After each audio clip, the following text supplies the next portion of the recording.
Dobar dan, dobrodošli u Špicu s Macanom. Ovu subotu pričamo o stranim radnicima u Hrvatskoj, tko su inflacijski profiteri, jesu li nas oderali, i o tome da li profesionalni sportaši, prije svega nogometaši, mogu biti navijači, dakle kako se moraju ponašati i kako se to odražava u javnosti.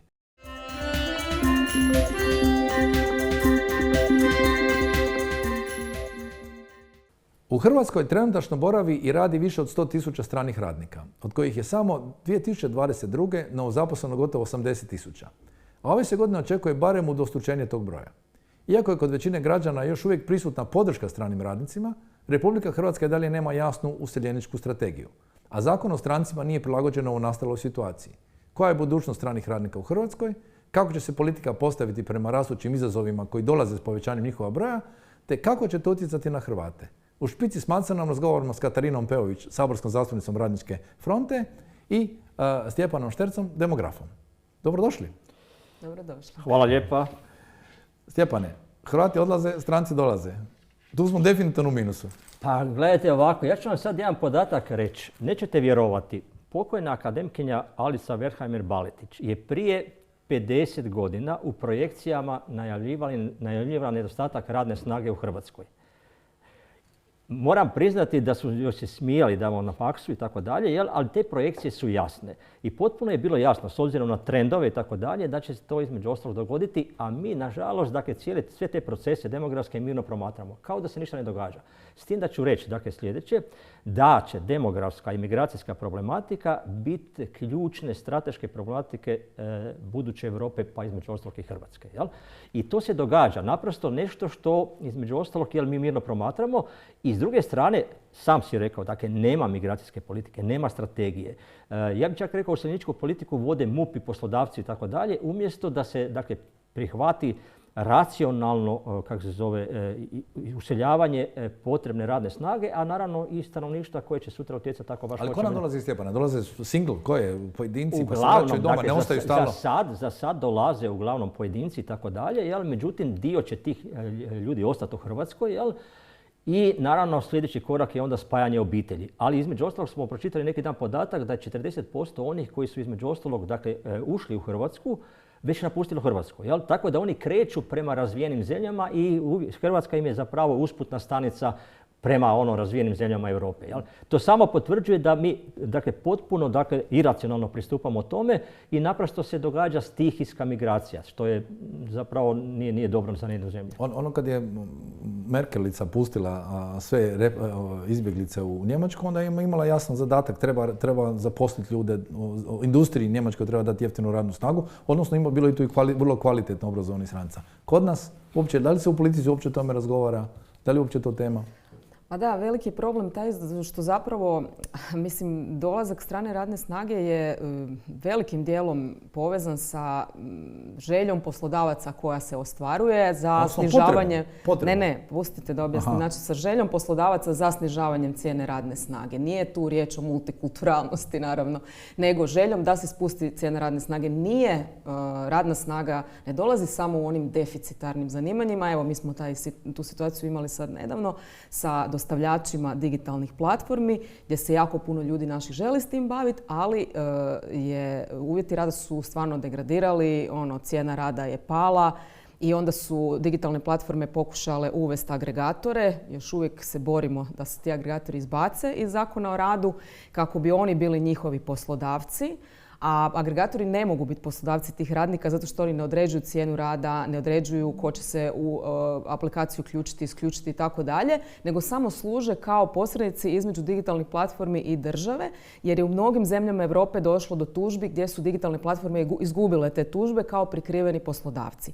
Da bi se zaštitili, uveli su te agregatore koji su često i agencije koje dovode tu radnu snagu iz trećih zemalja, koje stvarno žive i rade u robovlasničkim uvjetima, bila sam u jednoj takvoj kući. Ima kuća ili negdje? To je stvarno, mislim, to je stvarno sramota. Mislim da bi nas sve trebalo biti sram u kojim uvjetima ti ljudi žive, a žive u tim uvjetima isključivo zato što poslodavac tako zapravo štedi. Da, to je ova kuća koju ćemo pokazati, ali ostaje, dajte nam onu tablicu. Bila sam u jednoj drugoj kući, ovo smo dobili recimo od naših simpatizera, ali bila sam baš u jednoj kući gdje zapravo nisam niti željela slikati, niti su mi dozvolili da slikam. Zašto? To je posebna problematika. Znači ti ljudi kada bi razotkrili u kojim uvjetima žive, danas smo imali državnog glavnog inspektora, zašto se njemu to ne prijavljuje, oni bivaju deportirani. Jer je njihova radna dozvola vezana uz poslodavca. Oni inače, ovo što je bilo spomenuto, da smo mi malo ko protočni bojler. Znači nije da ti ljudi ostaju ovdje. Oni odlaze često u Portugal, recimo,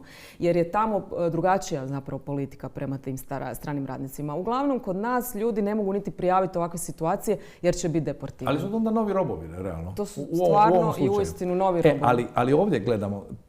Vi ste rekli da ljudi ne žele, da poslodavci žele smanjiti cijenu.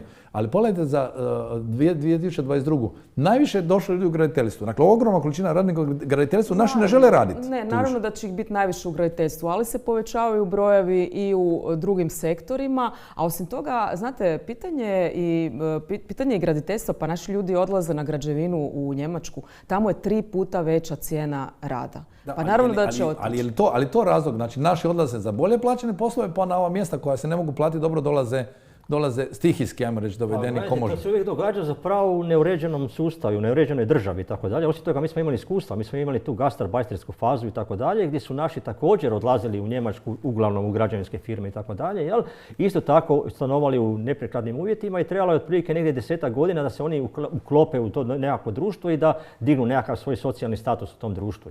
Tako da, ali s druge strane, ono što je dakle, ključna stvar u toj migraciji stanovništva, migracije ne mogu biti stihijske. I ne može ih voditi između ostalog poslodavci ili recimo politički sustav. One moraju biti temeljene na nekakvim racionalnim planovima gdje nema dakle, govora ono što se vrlo često kaže asimilacije novog stanovništva u sredinu. Ne. Asimilacije ne, nego funkcionalno uključivanje tog stanovništva u novu sredinu. To znači da postoje dvije strane, dakle, koje moraju između ostalog, dakle, kako bi rekao, urediti sustav. Jel? Dakle, ne može se dogoditi između ostalog da ti, u pravilu, gledajte, migracijsko stanovništvo u pravilu je dakle, jedan od oblika stradalničke populacije. Zamislite vi recimo da oni prođu, ne znam, nekoliko stotina kilometara, nekih više od 1000 kilometara da prođu da bi došli u novu sredinu raditi. Jel? Ako već poslodavci žele, recimo, ako se radi u razvijenoj zemlji i tako dalje, uzet ćemo primjer Njemačku, ako oni žele te radnike, pa nek pokažu da to žele. Zašto ne dignu Lufthansu, pošalju autobus i tako dalje i dovede tu planski radnu snagu i zapravo poslože, da tako kažemo, uređeni sustav, da ti ljudi ne osjećaju između ostalog te kako bi rekao, posljedice migriranja i iskorištavanja, ako baš hoćemo, strane poslodavaca. Dobro, ali koliko je tih, mislim da za sad to ne osjećamo, ali ćemo vidjeti. Jer ja gledam podatke za 22. Imam da je najviše Bosne i Hercegovine 36.000, onda Srbije 20, Nepalci su na 12, i onda imamo Sjevernu Makedoniju 10.000 i Kosovo 9. Znači, i da li nam je ovaj prirodni bazen? Ne, naše okruženje. Dakle, to je dominantno useljenička populacija iz našeg okruženja. Jel?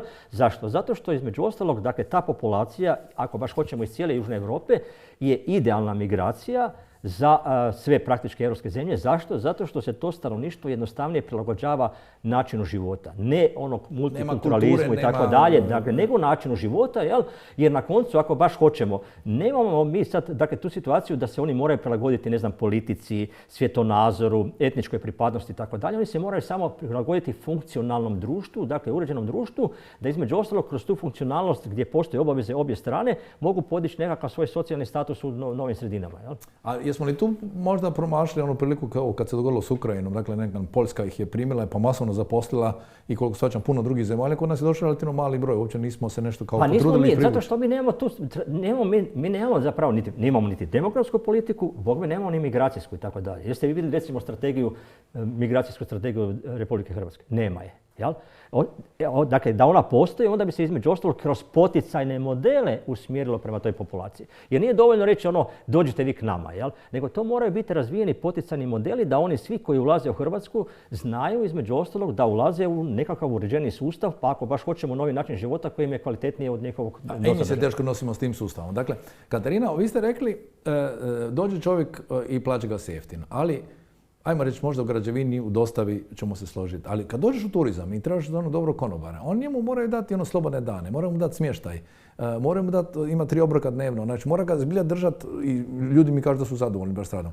I onda taj naš domaći radnik neće raditi, a njemu ne plaća ništa od toga, a ovima mora platiti punu plaću, konkurentnu plaću i sve ove troške. Pa zar im ne bi bilo lakše da imaju domaće radnike? Ali mislim da je to vrijeme nepovratno prošlo. Pa naravno, mislim, 3 puta veća cijena rada u zapadnim zemljama je uzrokovala to da nemaju domaće radnike. Naš radnik će naravno to ići rađe raditi u Njemačku, ali stvar je u tome da, evo, baš za turizam, za te sezonce postoji pravilnik za smještaj. Znači uvjeti smještaja gdje je i kvadratura osigurana kolika treba biti, recimo koliko radnika može spavati u jednom prostoriji i tako dalje. Dok za sad ove stihijske nema ništa dakle, od toga i često su zapravo dobili radnu dozvolu preko graditeljstva, a ti ljudi doslovno u jutarnjim satima rade na građevinu, a popodnevnim satima voze za Wolt. Znači, dio digitalne platforme kojih ovdje uopće nema, što je signifikantno, je zapravo totalna, znači nekontrolirana anarhija. Tako da u tom segmentu postoji jako puno problema. Mislim da se cijela Europa s time nosi. Znači, mi smo pokušali to implementirati. Istina, ali postoji znači, jedna direktiva Europske unije koju mi nismo slijedili. Dapače, naš zakon o radu je išao potpuno suprotno od te direktive.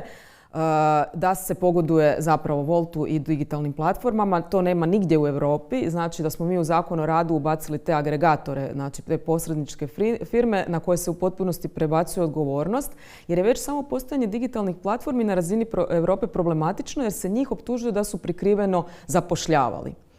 I sa tom direktivom će biti moguće, ako platforma ispunjava 2 od 5 uvjeta, detektirati ju kao poslodavca. A mi smo napravili nešto što nema nigdje, da smo ih u potpunosti tako oslobodili bilo kakve odgovornosti ako postoji ta firma posrednik, agregator koji vozači zovu agregator aligator s razlogom. Jer on stvarno nema apsolutno nikakve uvjete da bude poslodavac i to smo sad vidjeli u ovoj situaciji Woltovaca kad su ih otpuštali zapravo zbog sindikalnog rada.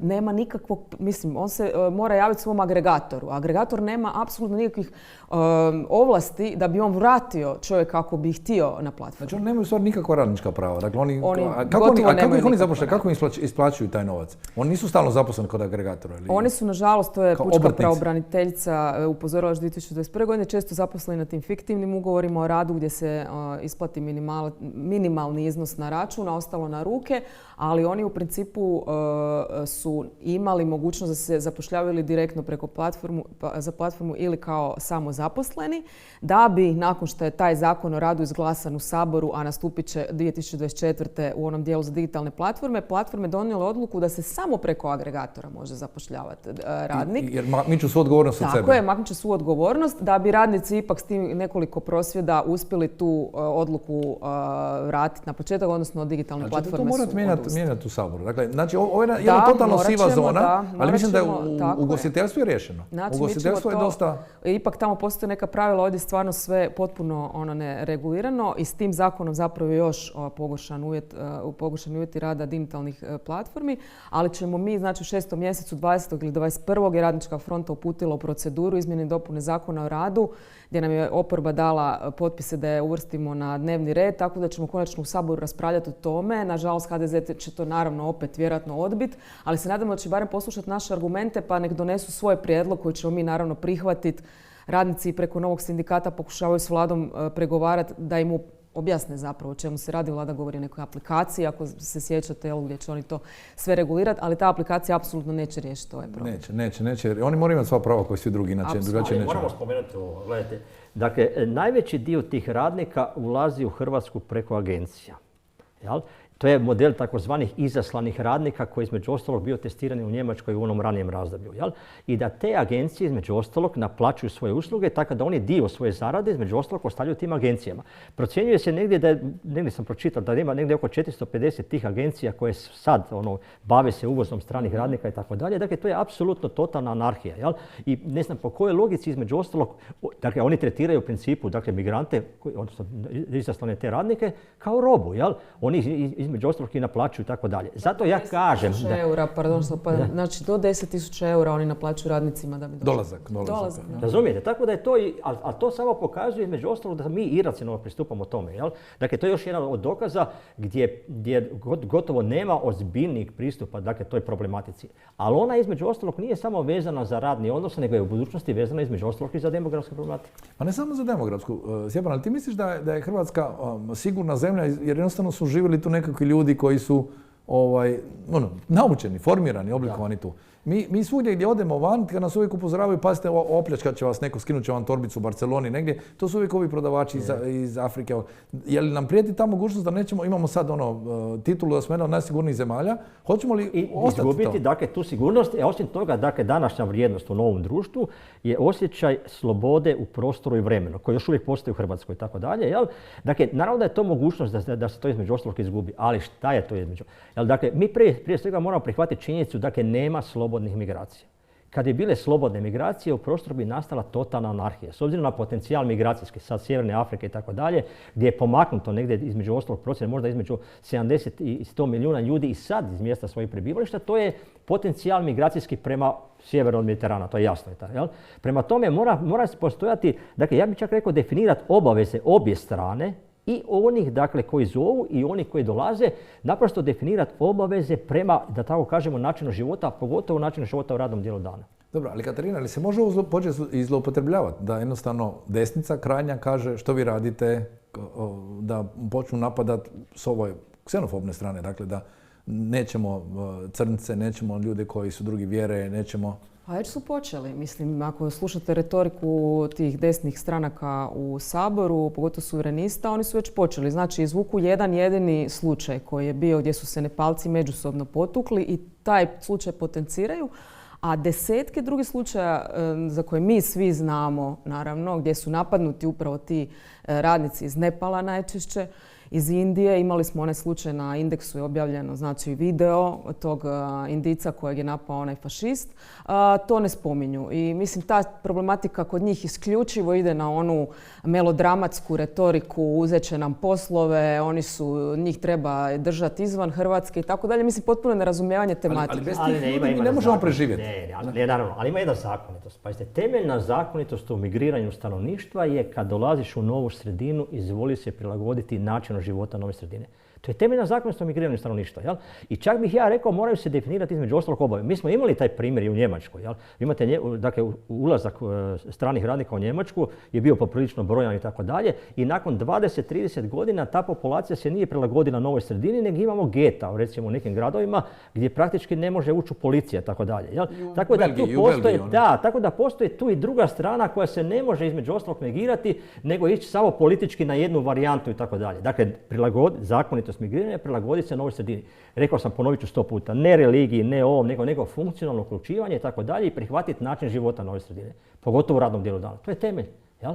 Da, ali zašto? Ali gledajte, ima jedna simbolika koja je tu jako bitna. Dakle, mi smo imali recimo isto u Hrvatskoj nekoliko nogometaša koji su bili isto tako drugačiji i tako dalje. Jel?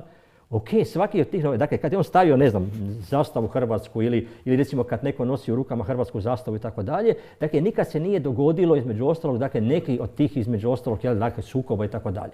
Ali kad vi imate između ostalog negiranje načina života nove sredine u kojoj dolaziš, sukobi su normalno... Dobro, ali ako ih opet oni zatvore ovako u geto i ako jadni moraju samo rade pa su ujutro na građevini, onda popodne voze u tim robovlasničkim uvjetima da bi... Jer njima je sve to zarada. Dakle, za razliku od nas, njima je to još prihvatljiva zarada. Dakle, imamo nekako moderno robovlasništvo i mislim da to nije prostor da imamo tako nešto u Europi 21. stoljeću, očito imamo. I tu se moramo itekako s time pozabaviti. Ali kakva je to moderna Europa? Mislim, stvarno, do sad niko nije imao nikakvih problema, to su pristojni ljudi, radišni ljudi.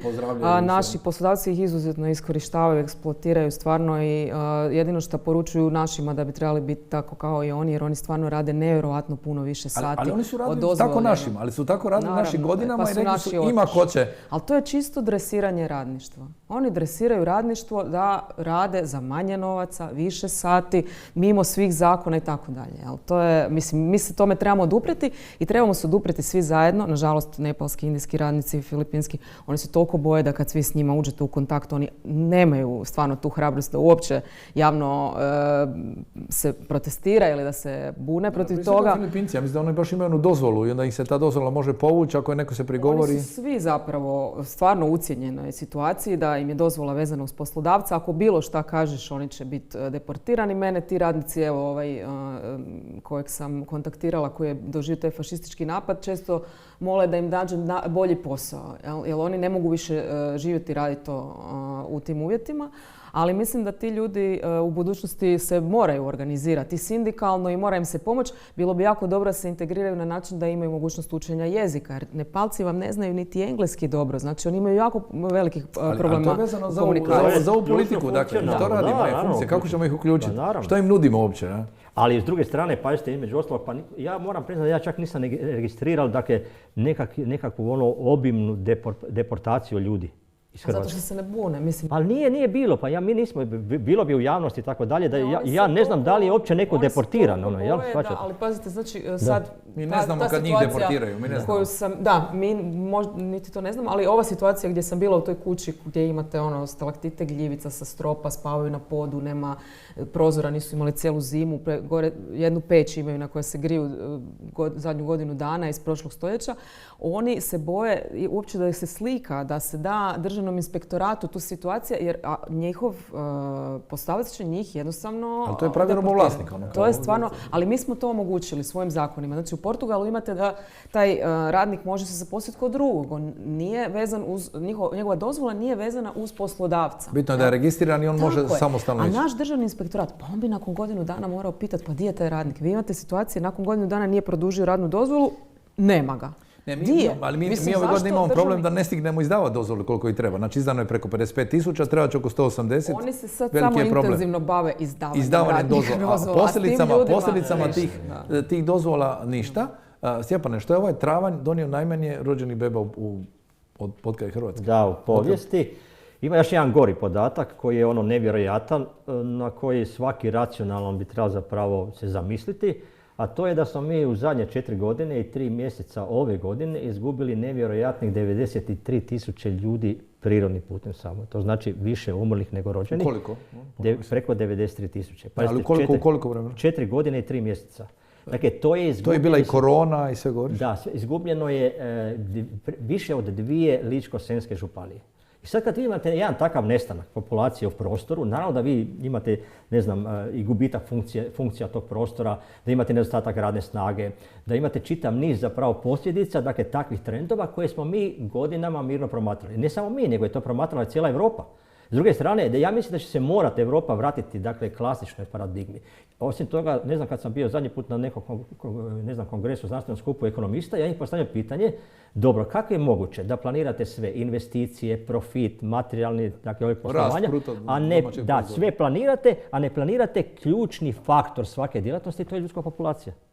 Dakle, ne. Mislim, to je meni nevjerojatno, totalna mistika da oni ne planiraju, dakle, sad, s obzirom na trendove koji jesu, i cijela Europa će se morati vratiti između ostalog, dakle, oba revitalizacijska modela, i klasičnoj populacijskoj politici i naravno imigracijskoj. Jel? S tim da ta imigracija, ponovit ću 100 puta, mora biti planska, racionalna, a veliki dio zemalja će ih provoditi kao selektivnu imigracijsku politiku. Dobro, a Stjepan, ja imam uvijek pitanje koje me zanima. Mi u ovom trenutku imamo 100.000 nezaposlenih na burzi. Da. Nije jasno ko je to u ovom trenutku u Hrvatskoj na burzi. Visoko obrazovanje. Ima i ovih puno. Snimali smo prošli tjedan emisiju, pa neko rekao da smo, Andrej Grubišić je rekao da smo se pretvorili u tržište posloprimaca, da u stvari možemo birati posao koji želimo raditi. Zašto ovi odabiru da ne rade? Pa to je mitologija. Mislim da je to u velikim dijelom mitologija, to da se može birati posao koji hoćeš raditi. Puno visoko obrazovanih ne može se zaposliti u struci. Mislim, da, možete se zaposliti. Evo, Podravka vam traži, 100 ljudi da se zaposli u njihovim pogonima na 4.000 kuna. Ko želi i može uopće. To nije pitanje da li želiš to raditi za te novce, nego ti ne možeš zapravo živjeti s tim novcima. Nama, evo, pa danas štrajkaju službenici, namještenici koji imaju 600 eura plaću. Pa ti ljudi žive i rade u siromaštvu. Ti ne možeš, ako iznajmljuješ stan, živjeti s tim novcima. Ne može. To je jasno. To je već prije par godina u industriji već bilo za 4.000 i onaj najobičniji posao u klaonici, s pilićima, tu je krenuo prvi uvoz stranaca. Naši jednostavno to nisu htjeli raditi. Samo dizanje plaća, mislim, nas može spasiti. Zašto mi imamo taj postotak, najmanji u Europi, radno aktivnog stanovništva? Što toliko drugi žive, od čega žive ti ljudi drugi? Pa vjerojatno, s obzirom na onaj potencijal prostorni Hrvatske, vezano između ostalog za turizam i tako dalje, za iznajmljivanje. Godinama je tako. To je godinama tako. Ili nam dolazi ta renta iz inozemstva, isto ovi novci koji dolaze? Ono to je sad izuzetno bitno. Dakle, Svjetska banka je potvrdila, a Narodna banka također, da je prošle godine hrvatsko iseljeništvo postalo u financijski sustav države 5,5 milijardi eura. Dakle, to je nevjerojatnih 20, na godišnjoj razini, to je nevjerojatnih 20% državnog proračuna ili negdje oko 7,5% BDP-a. Dakle, to čuva socijalni mir u Hrvatskoj također. Jel? Kako god oni to htjeli priznati ili ne. Zamislite vi, pazite, 20% državnog proračuna ulazi u financijski sustav, oni to šalju svojima koji su još ostali u Hrvatskoj i kroz potrošnju, naravno kroz potrošnju ulazi u proračun. Država uzme 25%, odnosno 20% od svega. Razumijete. Osim toga, dakle, još šta se događa još? Da našim umirovljenicima, povratnicima koji su stekli mirovinu vani, kad dođu u Hrvatsku s mirovinu, odmah ih uzimaju 15% od te mirovine. I onda očekuje između ostalog nekakav povratak, nekakvo planiranje i tako dalje. Dakle, to je nešto što je iracionalno. Dakle, tako da nama ta djelatnost, dakle, primarno turistička, ugostiteljska i tako dalje, i ove doznake spašavaju. Dakle, te doznake su bile i u bivšoj državi izuzetno važne i tako dalje. Ali to sad raste, To sad raste, čak je iznenađuje, nas je iznenadilo da raste čak i sa recentnom emigracijom našom, jer smo mi pretpostavili da ovi mladi koji će sad napustiti Hrvatsku ili koji su napustili Hrvatsku neće reagirati na isti način. Međutim, te doznake se još porasle. Očito tema o kojoj možemo... ali sad, dakle, još ću jednu rečenicu završiti, ali sad, ako oni imaju mogućnost poslati 5,5 milijardi doznaka, pa ja postavljam pitanje, razgovarao sam sa svim ministrima financije, koliko je njihov investicijski potencijal? Ogroman. Pa dakle, barem 3-4 puta veći. I sad nema povratka iz iseljeništva zato što će njih zvati. Evo, vratite se, mi ćemo vama dati 200.000 kuna. Povratak iseljeništva, dakle to je modeli Irske, Izraela i tako dalje, ide samo kroz investicije i hrvatskog iseljeništva u Hrvatsku. I sad si vi zamislite investicije u recimo ovim ispraženim prostorima njihovi i tako dalje. Zašto ih onda nema? Nema zato što nema poticajnog modela. Nema poticajnog modela. Svjetska banka vam je dala jedan vrlo važan podatak, a to je da nama je stupanj kompleksnosti proizvodnje i izvoza nevjerojatno pao u usporedbi sa svim zemljama. Znači, mi smo deindustrializirana zemlja koja najmanje ulaže u istraživanje i razvoj i bojim se da I nama se nima dogodio slučajno. Nije nam se to dogodilo slučajno. Mi nemamo zapravo više niti jednu industriju visoko profitabilnu koja ima mogućnost dodane vrijednosti, koja ima visoko sofisticirani proizvod što je bila brodogradnja i koja ima taj izvozni potencijal. Mi se samo svodimo na turizam. Mislim, Plenković se hvali sa povećanjem izvoza, da ne navodi nikad podatak da je izvoz u glavnom porastu zbog turizma i mi na toj strukturi gospodarstva nećemo ništa napraviti. Bojim se ni te investicije, to je isto mitologija. Irska ima specifičnu situaciju jer ona na specifičnoj poziciji, mi se ne možemo s Irskom usporediti. Sve u redu, to model prema kojem možemo težiti. Jel? Dakle, imate situaciju da je Irska uvela poticajne modele vezano za investiranje, ali i vezano između ostalog i za razvoj proizvodnih djelatnosti koji se temelje na potencijalu irskog prostora. Jel? I ja postavljam pitanje, recimo, ministra financija postavljam su pitanje, ok, ajde recimo iz Gorske Hrvatske, koliki je nama, kako se zove, udio BDP-a u ukupnom BDP-u? Moja pretpostavka bila negdje možda 7 do 9%. Manje. Ma 1,5%. Pa ja pitam, dobro, šta će ti to? Zašto to između? Zašto imamo stalni, dakle, isti porezni sustav koji vrijedi za cijeli prostor, za sve djelatnosti, za sve obitelji? To isti način ne razvijamo model da bi se Hrvatska, što radi Europska unija, da bi se razvijali svi dijelovi podjednako, da bi se potenciralo, da bi imali EU fondove. Ma neće vam to snižavanje poreza sigurno pomoć. Mislim, mora biti cijela strategija. Te poticaje, mislim, mi već jesmo spustili sve granice. Makedonija je najbolji primjer. Ona vam je sve napravila što je Svjetska banka njoj preporučivala. Porezi su nikakvi, pa pola stanovništva nema za grijanje. Mislim, najveća nezaposlenost u Europi. A Irska je specifična. Ona s Amerikom posluje. Puno američkih firmi ima tamo svoju podružnicu. Nije ista situacija, ne možete preslikati. Ne može preslikati. Ali ok, dakle, činjenica da su neke svjetske firme registrirane u Irskoj. Zašto? Dobro, ali to nama neće biti cilj.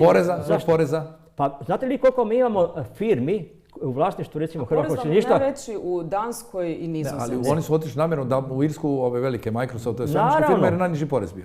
I imali su dovoljno kadra tamo. Ali to je specifično za Irsku stvarno jer ona ima te porezne. Ali su iskoristili, ali bili su... Pazite, mi smo treća zemlja u svijetu koja ima više stanovnika u iseljeništvu nego u domicilnom prostoru. Da, ali oni su bili isto na začelju pa su napravili promjenu. Bili su totalno banani. Dakle, što nam je činiti ukratko? Što čekamo? Recimo, bilo bi dobro da uvedemo porez na digitalne divove. To bi nam recimo bilo dosta dobro pa da malo popunimo taj proračun što su uvele mnoge zemlje u Europi, ali mi čekamo da Europska unija uvede. Znači Google, Amazon, Facebook nemaju podružnice u nekim zemljama, ali ostvaruju prihode. Prihodi, morali bi platiti porez. Za početak, pa onda možemo nešto reći. Pa onda možemo pričati. Stjepane, kratko za kraj. Nama fali zapravo razuma i političke volje. I između ostalog ono što smo mi sad posložili, dakle sve se u ovoj državi odlučuje na političkoj razini. Politički osjećaj je primarno, kakva istraživanja, kakva znanost, kakva logika, kakva dokazivanja. Ne, samo politički osjećaj da između ostalog po procjeni, dakle da li ćeš između ostalog na osnovu tih odluka ostati na vlasti ili dohvatiti. I onda je to jedan mandat ili dva, a ovo su strateške odluke koje imaju rezultate kasnije kroz nekoliko desetljeća. Da. Hvala vam puno. Brzo je prošlo vrijeme kad imate što za reći. Katarina, Stjepane, hvala. Pa vi ekipa pišite, komentirajte na društvenim mrežama. Vidimo se u sljedećem nastavku.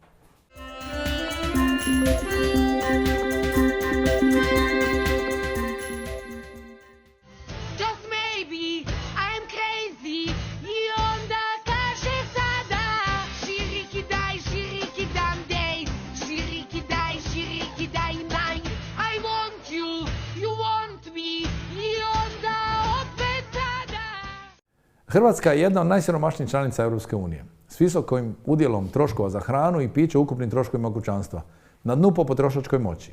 Dok cijene i dalje divljaju, ovih dana čitamo kako su među prvih 12 tvrtki sa sjedištem u Hrvatskoj po prihodima u 2022. godini čak 4 maloprodajna lanca.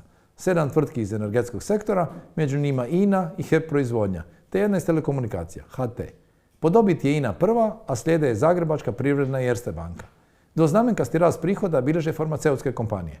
Tko su inflacijski profiteri i koliko je to moralno prema građanima, u špici smacano komentiraju Sandra Benčić, sukoordinatorica stranke Možemo, dobar dan. Dobar dan, dobar dan.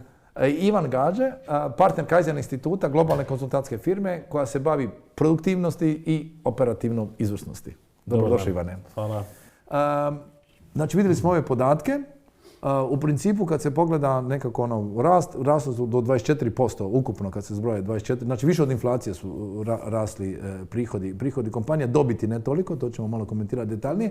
Znači, jesu li oni na tome profitirali, Sandra? Pa dakle, trebamo gledati dobit da vidimo zaista koliki je stvarni profit iz razloga što naravno sam rast prihoda u inflaciji je očekivan, apsolutno. Ali dobro, ko je sigurno profitirao, što smo rekli? Ako su rasli i rashodi, ali nisu svima jednako rasli rashodi i vidjet će se, dakle, i vidi se već sada, dakle, da su i dobiti rasle.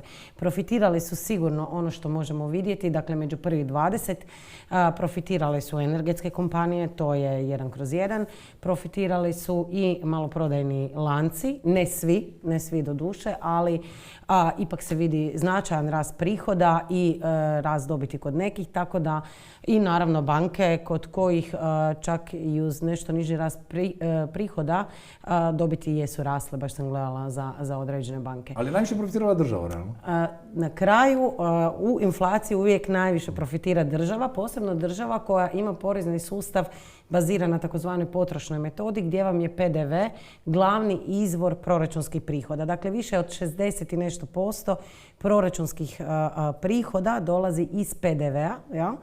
I samim time zapravo imamo izuzetno regresivni porezni sustav, što znači da zapravo oni koji su najsiromašniji najviše plaćaju zato što im PDV je veliki udio u njihovoj potrošnji, a to su upravo ona kućanstva koje sve što zarade zapravo troše na neke bazične troškove kao što su hrana i osnovne namirnice. I oni de facto ne plaćaju porez na dohodak, ali zato u PDV-u itekako plate. Zato sve ovo što se do sada radilo i što se naziva takozvanim poreznim reformama, ništa od toga nije porezna reforma. Porezna reforma bi bila transformacija sustava sa ove prihodovne metode, odnosno potrošne metode koje sada imamo, gdje nam je cijeli stup porezni baziran na PDV-u, u sustav koji je sofisticiraniji i koji više oporezuje bogatstvo, a manje rad i kapital. Manje rad, i potrošnju. Znači, jer šta je kod nas? Kod nas vam zapravo oni ključni prihodi države ovise zapravo o onima koji žive od rada. Ne samo u smislu poreza na dohodak, nego kada pogledate strukturu, ko plaća doprinose u Hrvatskoj, ko plaća doprinose za zdravstveno i mirovinsko. Plaćaju se, dakle, na nesamostalan ili samostalni rad. Međutim, ako živite od kapitala, ako živite od rente, vi platite 10% primjerice poreza na dividendu i to je kao konačni porez i to je to. Vi možete sebi kao direktor firme... Na najam apartmana platite još manje ukupno. Još manje, ali gledajte sad. Vi dakle kao direktor firme sebi možete isplaćivati minimalnu direktorsku plaću, plaćati minimalno doprinose, ali živjeti od dividende. I najapsurdnije od svega je da ova takozvana porezna reforma upravo tim ljudima najviše ide u korist jer im je ukinula prirez, a prirez se plaćao do sada i na porez od dividende, dakle poreza na dohodak od kapitala. Zagreb rekao da će dići ako digne porez na dohodak. Ne, to nije dio reforme. Znači, zamislite, ministar Primorac jest dozvolio gradovima da podignu stopu poreza na dohodak da bi nadoknadili manjak od prireza. Ali samo na dohodak od rada. Dakle, spominjalo su se samo od stope od 20 i 30%. Dividenda koja ide po stopi od 10% samo se oporezuje.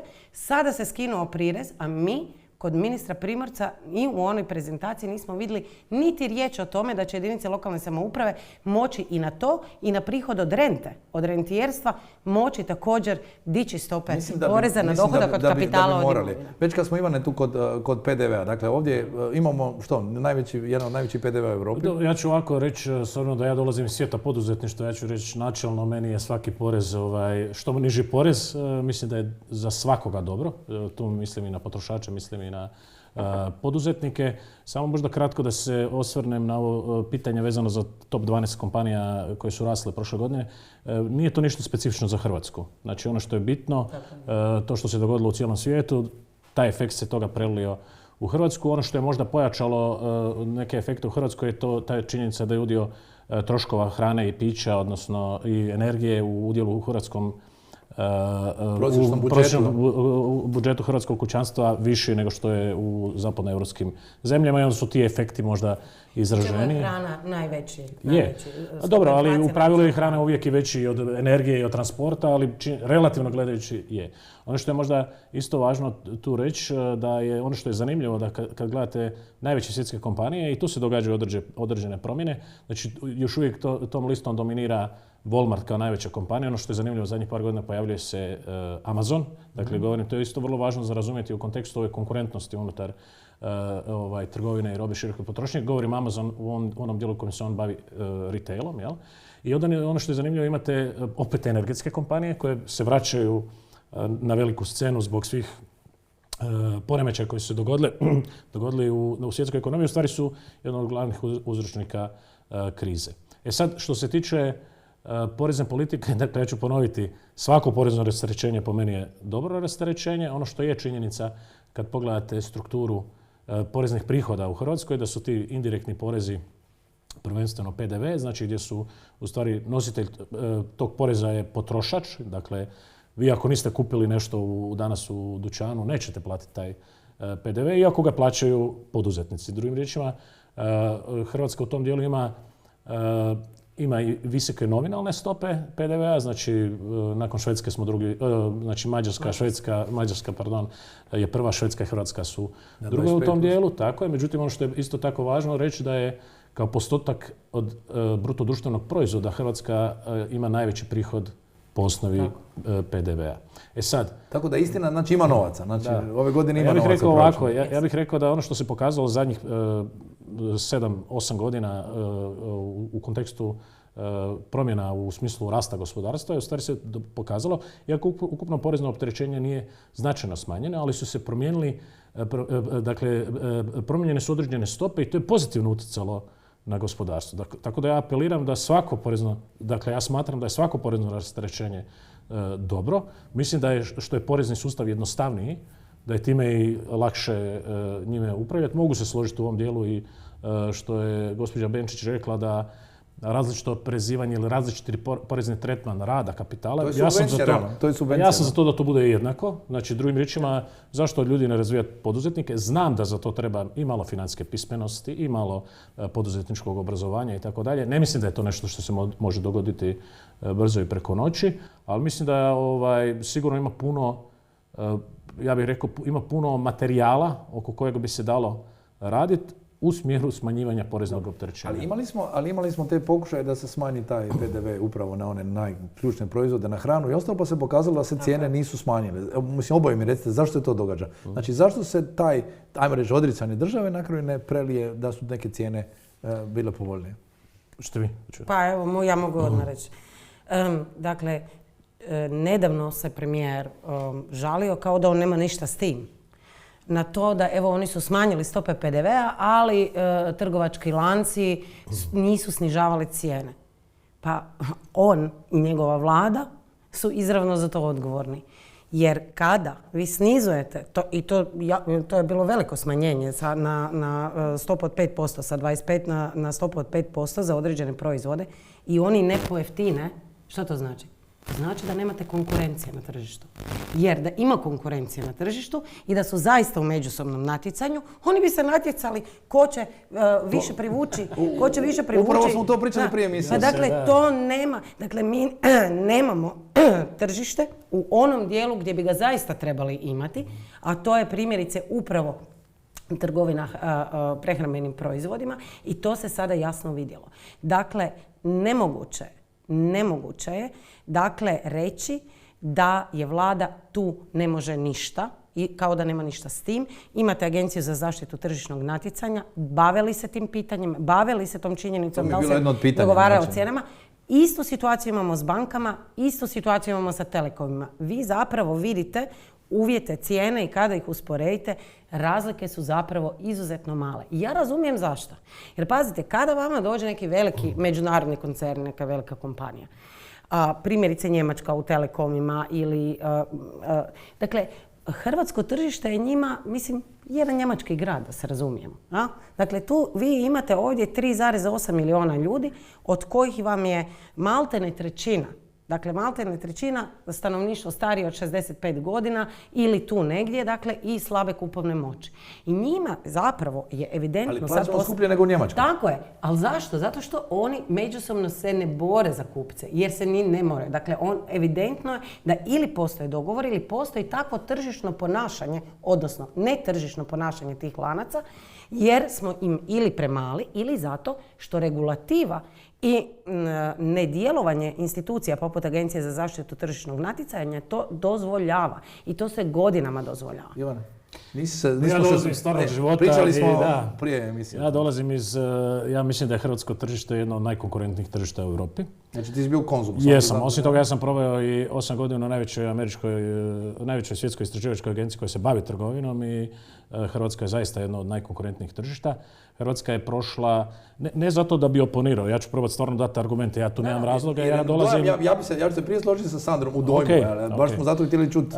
Mogu prvo komentirati ove činjenice oko promjena diferenciranih stopa PDV-a. Znači, diferencirane stope PDV-a, moram reći, još uvijek u uvjetima inflacije, govorim o zadnje izmjene stopa PDV-a, znači evidentno je da vrlo je teško izmjeriti ukupan utjecaj na cijene u kontekstu smanjenja PDV-a i povećane inflacije. Ono što vam mogu komentirati, znači ako pogledate zadnjih 10 godina ili 20 godina, kako god hoćete, znači vi u Hrvatskoj zaista imate velike europske trgovačke kuće i ono što je možda isto razlika Hrvatske, Slovenije i u odnosu na ostale centralne europske zemlje, ovdje imate i domaćih trgovačkih lanaca. Znači manje više zemlje poput Češke, Poljske, Mađarske uglavnom su, kao što je u bankarskom sektoru, tako su tim okupirane ili ja bih rekao investirano izvana i na taj način došlo se do toga do čega se došlo. I sad, kao prilog tezi da se radi o izuzetno konkurentnom tržištu,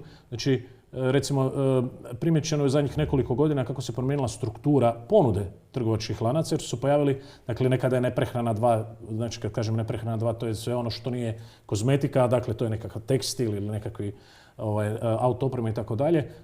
Time su nekad dominirali trgovački lanci u Hrvatskoj. U međuvremenu su pojavili specijalisti, pojavili su veliki web shop igrači i tako dalje. Znači, drugim riječima, stvarno se događaju ogromne turbulencije. Ako gledate to onako plošno izvana, vrlo teško. S druge strane, dakle, ja ne vjerujem priču o kartela, ok, ali bitno je, zato što vi kad gledate strukturu, kad gledate mix marže pojedinog trgovačkog lanca, on se sastoji od 20, 30, 50 tisuća artikala. I znači ono što vi ono što eventualno možete i zaraditi ili ne zaraditi na mesu, morate nadoknaditi na nečemu drugom da biste isplatili plaće, ulagali u razvoj i tako dalje.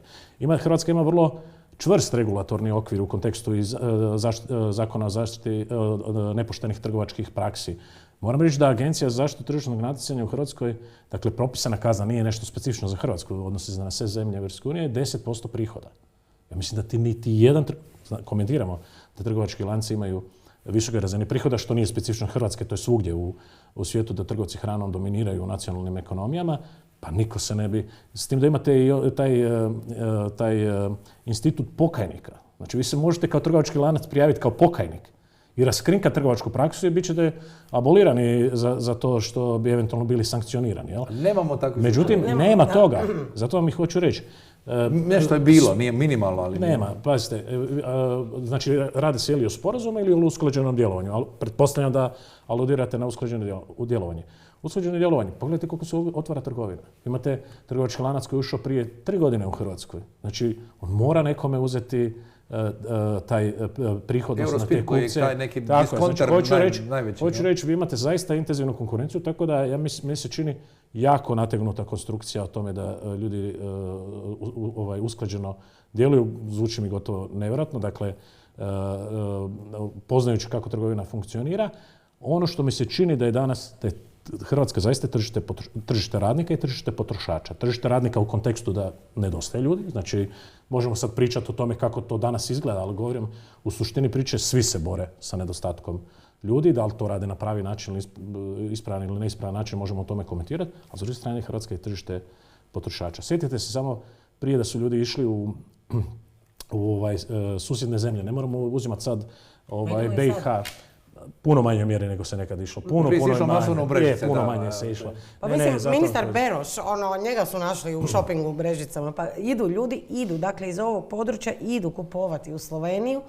Mislim, to nije više anegdotalno, dakle postoje podaci, dakle idu kupovati u Sloveniju iz razloga što su oni artikli prehrambeni koji su najčešći u nekakvom potrošačkoj košarici zaista jeftiniji. Dobro, tamo je PDV nešto niži. 19, sad možemo, sad si ti otvorio temu koja je možda, dakle morate razumjeti da je u kalkulaciji maloprodajne cijene s pozicije potrošača veliki udio u tome, veliki utjecaj na percepciju ima i visina PDV-a. Znači kad uspoređujete cijene, dakle ne pokušavajući opravdati nikoga, nego zaista reći da u uvjetima kada imate dakle imate ovdje vrlo ozbiljne igrače, dakle globalne svjetske kompanije koje vrte po 70-80 milijardi eura prihoda. Zar zaista mislite da bi se oni u tom kontekstu u Hrvatskoj na neki način pokušavali igrati?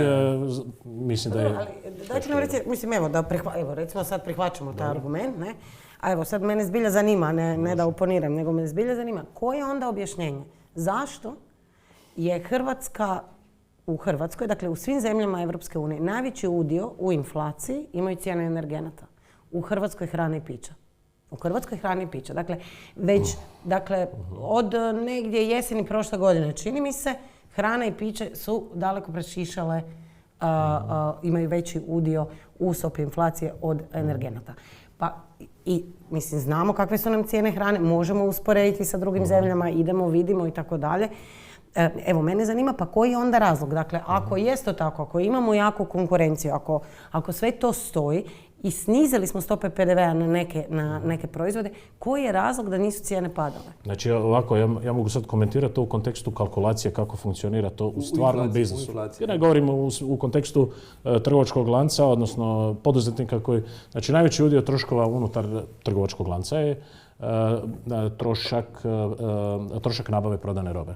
Okay? Znači suština priče kad vam rastu ulazne cijene, dakle od svih, znači ja vam to mogu govoriti iz osobnog iskustva. Nekada, znači prije nego što je krenula kriza, s tim da moram reći što se tiče izvora nabave i izazova sa dobavnim lancima. Znači jedna razina vam su cijene sirovina, dakle koji su jako oscilirale zadnje godine, drugo su vam jako bitni troškovi prijevoza. Znači mi pomalo zaboravljamo 2017. ili 2015. kad je počeo veliki trgovinski rat između SAD-a i Kine, pa su uključila u to Europska unija, pa su podivljale cijene metala, pa gume i tako dalje. Znači to je sve skupljalo se, znači da uspoređivali smo cijene kontejnera koji su iz Dalekog istoka nekad bile tipa $2.000, pa su narasle na $25.000. To vam sve čini element kalkulacije. Zato vam hoću reći, najveći ponder u tome je trošak nabave prodane robe. Druga stvar, imate trošak rada. Znači u Hrvatskoj je činjenica da su prosječne plaće rasle, jel? Ono što je... Ali manje su od Slovenije. Dakle, apsolutnom iznosu su manje, međutim, isto je bitna stvar produktivnost. Znači, ja to pokušam, ono što je dobra stvar, moram reći za Hrvatsku za prošlu godinu, da je ta produktivnost narasla, što je nakon dugo vremena, čak i Slovenija ima problema sa stagnacijom u tom kontekstu. I zato vam hoću reći, kad stavite koliko smo mi manje produktivni od drugih? Samo da... Koliko smo mi manje produktivni? Pa, prema podacima Eurostata, čini se za prošlu godinu, ako je prosjek Europske unije 27 članica bio 100, Hrvatska je na 78, a recimo Irska je na 131. Ili, ne, apsolutno, ali zato kažem... Mislim, i to čini razliku, ali nećemo do 100 doći u jednoj godini. Znači, to je puno rada oko toga. Ono što moram reći, zašto sam usporedio Irsku, zato što je važna stvar da Irska je isto relativno manja zemlja, znači govorimo o relativno manjem tržištu i to je izazov manjih tržišta. Apsolutno, ekonomija obujma, troškovi i tako dalje. Hrvatska ima u tom smislu, dakle, hoću reći, ne želimo opravdavati u tom smislu da mi možemo bolje, naravno da možemo bolje, ali mi moramo uskladiti rast produktivnosti sa rastom plaća i tako dalje. Znači, drugim riječima, mislim da je ta klackalica ili, kako ste rekli, za porezni sustav, stvari nisu baš onako za nabit špicom, nego moraš malo sofisticirati. Ono što smo pričali, znači ako prodaš 1.000.000 čokolada negdje u nekom gradu koji je kao Hrvatska u Njemačkoj, ta čokolada ista može biti jeftinija nego u Hrvatskoj. Pa dakle, ja sam proveo jedan dio svog profesionalnog života radeći i u Rusiji. Radio sam sa najvećim trgovačkim lancima u Europi, Carrefourom. Dakle, brojke o kojima pričamo u kontekstu Francuske ili Rusije u odnosu na Hrvatsku, to je neusporedivo. Jel? Dakle, pazite, produktivnost kada uložite u stroj ili kad stvorite uložite u neku tehnologiju, vama je amortizacija nešto što vam zarađuje, dakle, vraća investiciju u taj stroj. Naravno, ako vam je tržište od 100 milijuna ili tržište od 3,8 milijuna, nisu isti. Da, ali mislim da treba tu sad reći još jednu stvar, podatak. Činjenica je da naravno mi izuzetno puno prehrambenih proizvoda uvozimo, dakle ovih koji se nalaze u maloprodajnim lancima.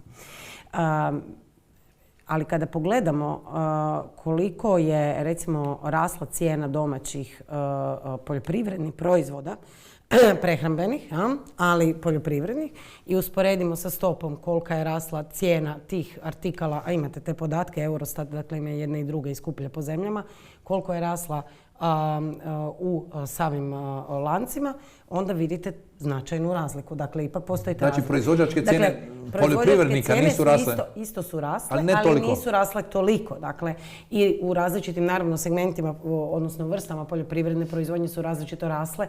Primjerice, zanimljivo, možemo primijetiti da su manje rasli, recimo, cijene ekoproizvoda koje su inače skuplje, ali su manje rasle jer im je input, nemaju input koji se bazira na fosilnim gorivima, pa je onda jednostavno jednostavno naravno su manje rasli, pa su sad i cijene došle sad su ove trešnje ludilo, kako su trešnje sad ludilo, 10 eura kilo. Međutim, činjenica je dakle da postoji ta razlika i činjenica jest da mi nemamo ni dovoljno konkurentnu, niti razvijenu, niti dovoljno produktivnu poljoprivrednu proizvodnju koja bi zapravo mogla zadovoljiti onda potrebe i domaćeg tržišta i nalaziti se puno više na našim policama, čime bi eliminirali ove neke druge troškove, dakle od nabave, transporta i tako dalje. Mi izvozimo kvalitetno van, pa uvozimo drugu kvalitetu. I to je isto da. Ja mislim kad stavite potrošača u fokus, ja mislim da potrošači biraju domaće zato zbog povjerenja i zbog kvalitete. I to je vrlo važno naglasiti. Ja smatram da je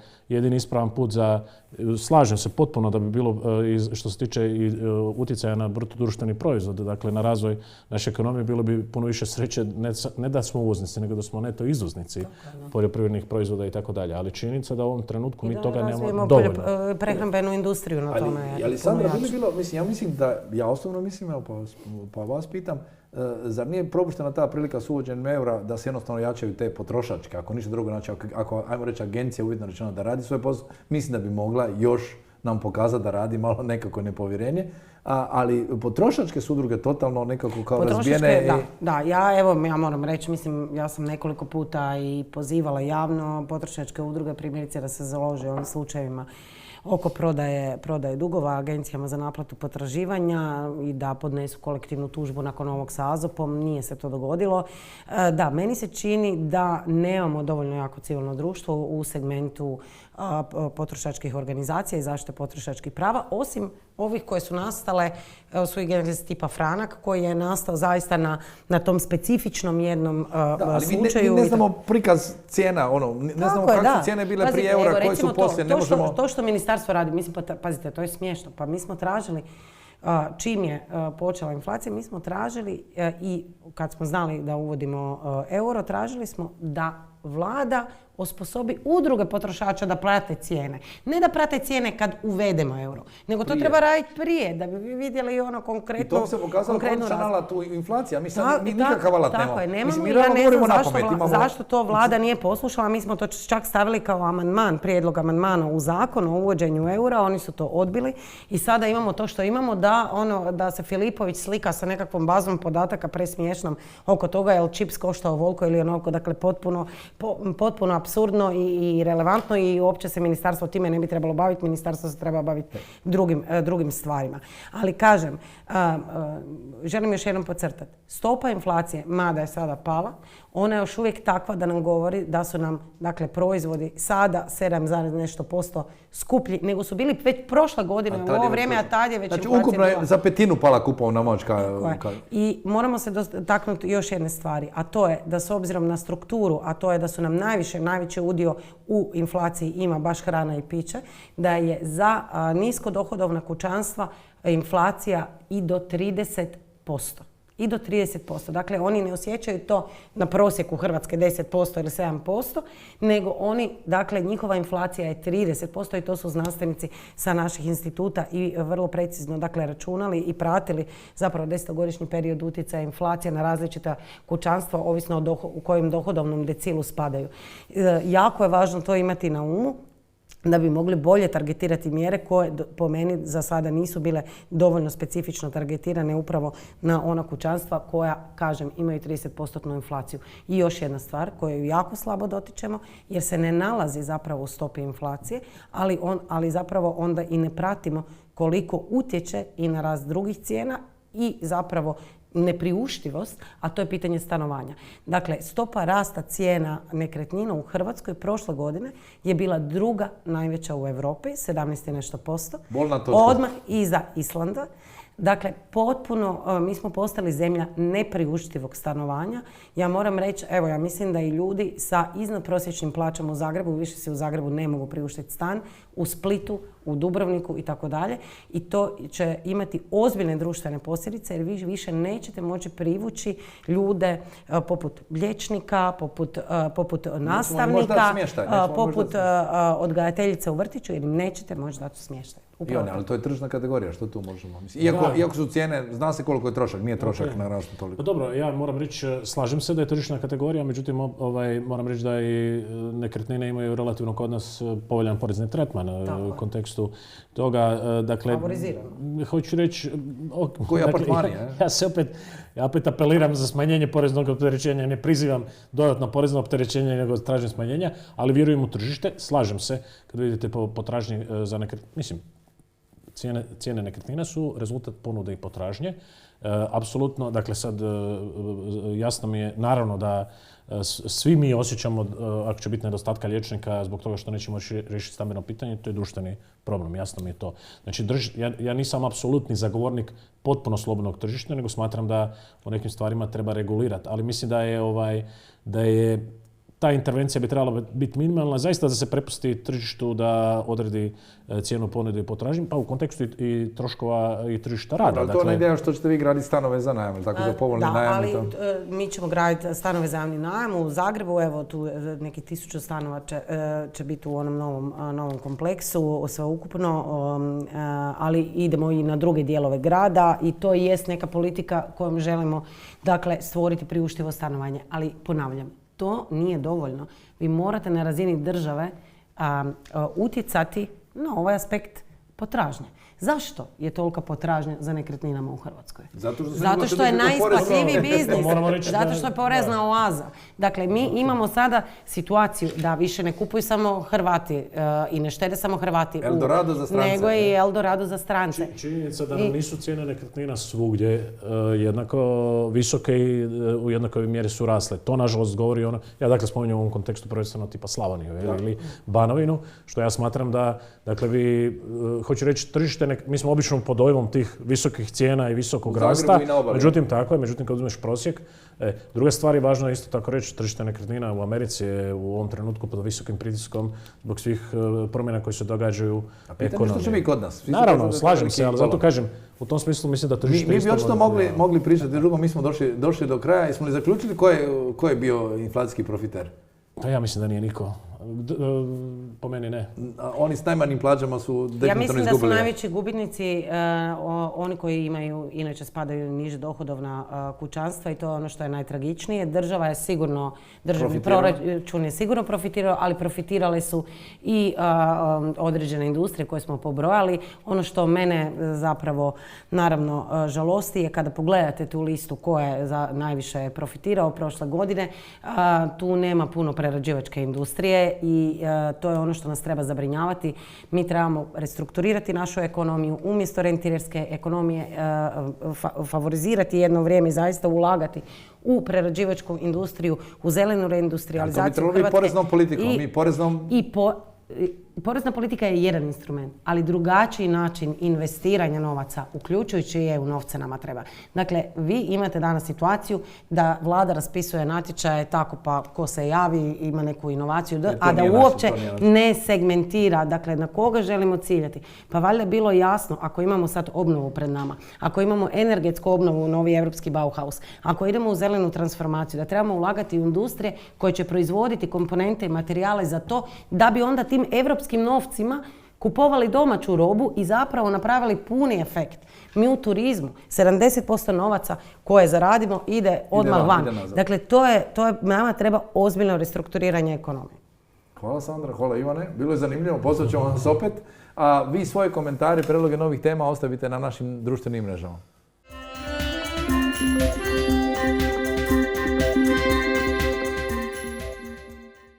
Nogometna sezona u Hrvatskoj završila bi dosta uobičajeno, bez nekih posebnih iznenađenja i napetosti, da nije bilo Marka Livaje, napadača Hajduka. Svi već znaju da je Livaja u Rijeci, nakon finala Kupa Hrvatske, poprilično brutalno provocirao i vrijeđao navijače Šibenika. I to uz pomoć megafona da se bolje čuje. Nije mu to prvi put. Mnogi se sjećaju da je prije godinu dana u Zagrebu zapjevao Mrzim Dinamo, srpsko ime to, zbog čeg je bio kažnjen s 35.000 kuna. A i prije nekoliko dana Livaja se na treningu reprezentacije opet u Rijeci zamoli fizički sukobio s gledateljem na stadionu ili on s njim, to ćemo još utvrditi tijekom ove emisije. Sve nas to dovodi do teme mogu li se igrači, vrhunski sportaši ponašati kao navijači. I to faktički kao ekstremni navijači. U špici s Macanom danas o tome govore Marko Sladoljev, zastupnik Mosta u Gradskoj skupštini grada Zagreba i Aleksandar Holiga, glavni urednik Telesporta. Dobrodošli. Imam obje strane, znači dobar dan. Hvala što ste se odazvali, imam obje strane, i Hajduk i Dinamo. Nemojte, samo da ljude ne zbune boje, ti si Dinamovac, on je Hajdukovac. Ne mora znači nužno da ćemo biti suprotstavljeni i sukobljeni. Ne. Ali navijački smo vas posložili ovako. Što je ovo bilo zadnje? Evo, prolivaja. Okay. A ja bih samo iznio zamjerku na ovaj uvod. Jer koristi se taj narativ koji je kreiran zadnjih dan, dva u medijima, mainstream medijima. Kao Livaja je problem. Da, mislim, imamo situaciju da je na treningu hrvatske reprezentacije neki ljudi su provocirali i vrijeđali hrvatskog reprezentativca. Po meni je to vijest, a nije vijest to što je on došao, popeo se na ogradu i pitao što je, što hoćeš. Kao drugo, imali smo prilike čuti da nije zapravo Livaja prvi reagirao na te uvrede, nego da je prvi reagirao Mateo Kovačić, taj naš dobri Mateo sa imidžem svojim ministranta, i Vedran Čorluka kao pomoćni trener reprezentacije. Oni su znači prvi reagirali, prigovorili, upustili se u prepirku sa tim nekim od tih ljudi. A svugdje kod nas su bili naslovi Livaja izgubio živce, Livaja izazvao incident. Sad se govori o tome kako je Livaja teret reprezentacije. A ja mislim da se treba govoriti o tome da je netko provocirao i vrijeđao hrvatskog reprezentativca na treningu hrvatske reprezentacije. Da je to priča. Ali ovi naslovi s Livajom prodaju klikove, ne? Jasno. I zašto? Također mislim da bismo trebali pričati o tome što je izbornik Dalić, kako je on reagirao na to. Zašto on nije stao iza svog igrača, a ne pričao o nekakvim loptama koji su se odbili na tribinu? To je isto pitanje. Misliš da nije dovoljno dobro reagirao na taj odnos prema Livaji? Ne znam, ako si ti voditelj neke organizacije ili neke momčadi ekipe i netko jednog u tvom timu uzme na zub, nekako se očekuje da ti kao vođa, kao voditelj bi trebao stati iza njega. To baš nisam vidio Marko samo tren, ali sam fakat čitajući izvještaje shvatio da se nije u stvari ništa bitno dogodilo Livaji. Znači tu ćemo se složiti. Dakle, kad su svi gledali neka izvještaje, on je zadnji reagirao. Makar, kao što smo imali također prilike pročitati po medijima, policija je kasnije obradila jedne od tih ljudi što su mu dovikivali te uvrede i ispostavilo se da je sa sobom imao nekakav predmet kojim je namjeravao gađati Livaju. Vjerojatno Livaj, Marko. Pa dobro, dakle, treba sve gledati u kontekstu ovog što se dogodilo prije ovog incidenta u Rijeci. Misliš da je povezano? Pa povezano je sigurno. Dakle, po meni ono pjevanje u Rijeci na finalu kupa nije bilo pametno, znači pogotovo u kontekstu u kojem se dogodilo. Dogodilo se u kontekstu kad je Hajduk osvojio kup, kad si ti zapravo u igračkom smislu, sportskom smislu pobjedio svog suparnika, uzeo megafon i počeo pjevati pjesmu uvredljivu za navijače suparničkog tima koji je usput rečeno puno manji klub i po tradiciji i po rezultatima od Hajduka. I time je pokazao pa i neke možemo komplekse i na neki način i tu se zapravo zavrtila cijela priča. Dakle, on se tu stavio u ulogu navijača. Dakle, on je ikona sad trenutno Hajdukovih navijača, on prodaje dresove, on prodaje majice, ali će on morati odgovarati za svoje postupke. Dakle, sad je taj jedan zatvoreni krug koji se neće na kraju odgovarati, tako? Nikakvu sankcije neće biti za kup. Pa ne znam, ako će biti neka novčana sankcija, Hajduk će dapače to isplatiti prodajom novih dresova, jer to se onda homogenizira. On je bad boy Hajduka.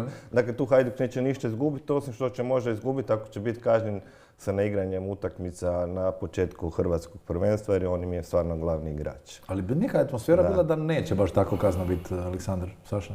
Ja bih samo dodao na ovo. Ne bih se složio da je sva situacija krenula zbog tog finala kupa i nakon tog finala kupa. Znači, prije toga smo imali u Rijeci, znači oni su skladali pjesmicu Umri Livaja.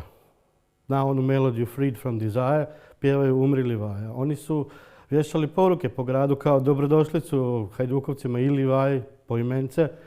To Funcu ti Šibenčani ili ne? Ne, Riječani, znači riječki navijači. Tako da potpuno se slažem ovo da nije bilo, u najmanju ruku da nije bilo pametno i da nije bilo zapravo dostojno Livaje da se uopće spušta na takvu razinu i tako reagira u utakmici protiv Šibenika koji zaista, ne znam, Nije mu to trebalo. Prvo je trijumf, što ono kažu, kako u pobjedi uzvišen, u pobjedi se ne ponisi. Da.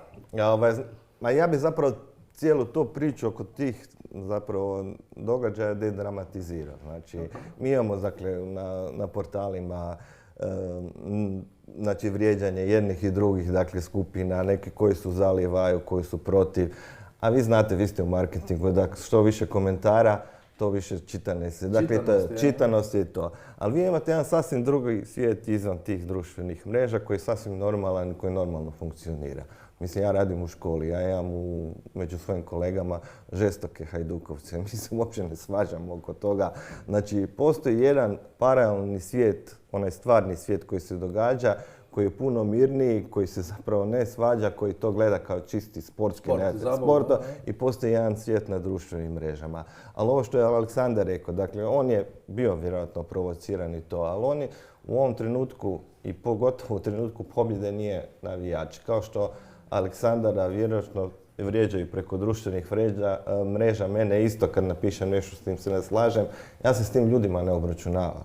Ni vi vjerojatno, Krešo. Znači tu postoji jedna društvena odgovornost koju on zapravo nije upratio u toj To je u stvari ta bila dilema. Znači oni uvijek moraju voditi brigu o tome da su uvijek ti profesionalni igrači. Dakle, oni su uveli pravila tako kako slaviti golove. Tako. Pa to se svi državno. Nema slačenja dresova, dobio kartone. Znači, mi bi očito morali uvesti nekakvu istu takvu... Dobro, ja ne volim tu političnu korektnost što se tiče slavljenja. Ja mislim da igrač kad zabije gol može skinuti dres, da zbog toga ne bi trebalo dobiti žuti kardon. Ali uveli su i drže za tih pravila. Nema toliko ono...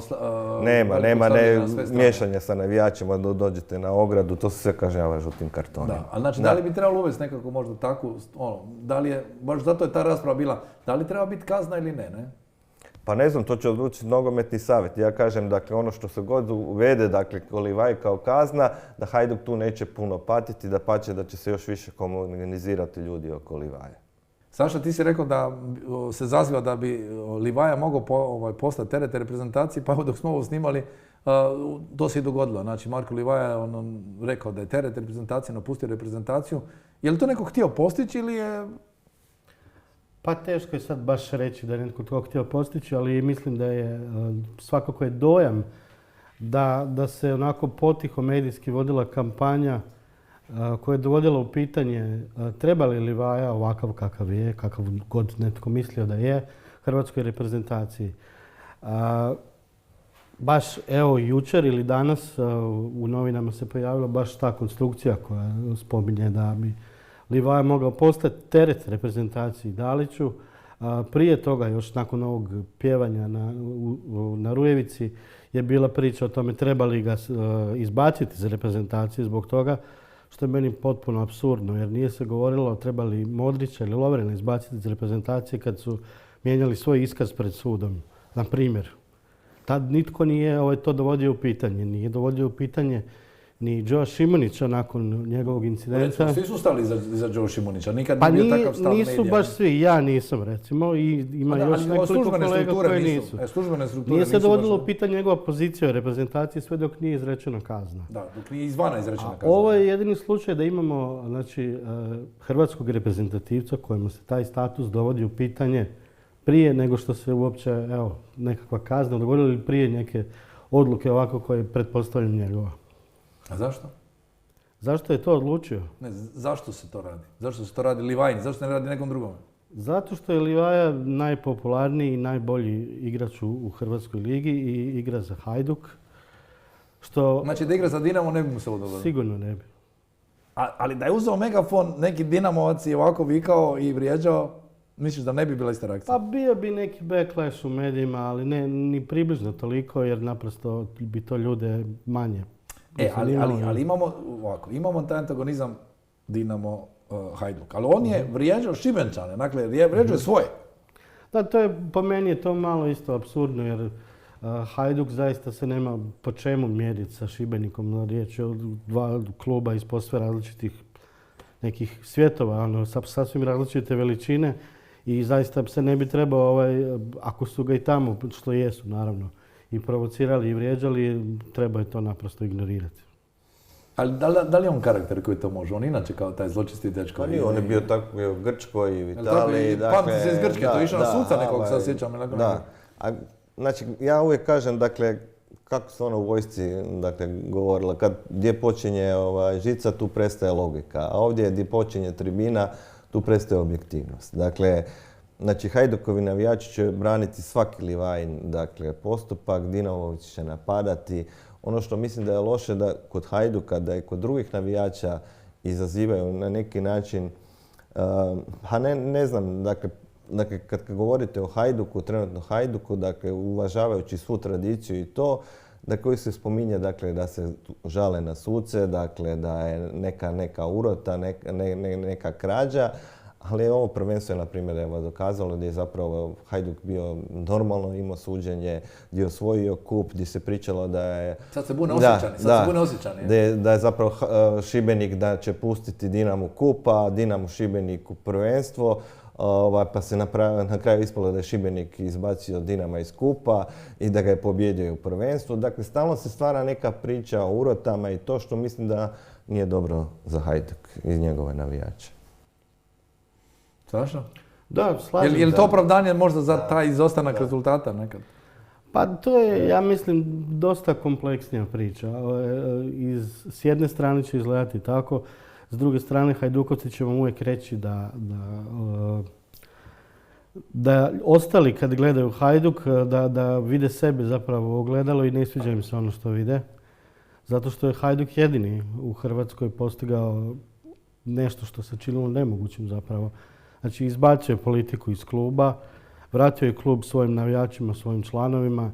Ima daleko najviše navijača, daleko najviše članova, ljudi koji zaista su srasli, žive s tim klubom. Imaju suludove marketinške kampanje. Imaju svašta, da, imaju svašta i pogotovo nakon što je došao Livaja. Kao vrijedilo se roditi, jel ne? Pa da, bilo je više toga i dosta uspješno. Nakon što je došao Livaja, to se još intenziviralo i ljude to živcira. Ima istine i o ovome drugome što govori Marko, naravno, ali sve uvijek zavisi s koje strane gledate. To je sad puno kompleksna priča. Ne treba tražiti svak će gledati iz perspektive je li navija za Hajduk ili za Dinamo. Ajmo reći, samo se vrati na onaj incident kad je bio na autoputu. Dakle, što nas dovodi, maknemo se od Livaja, što nas dovodi do takvih situacija?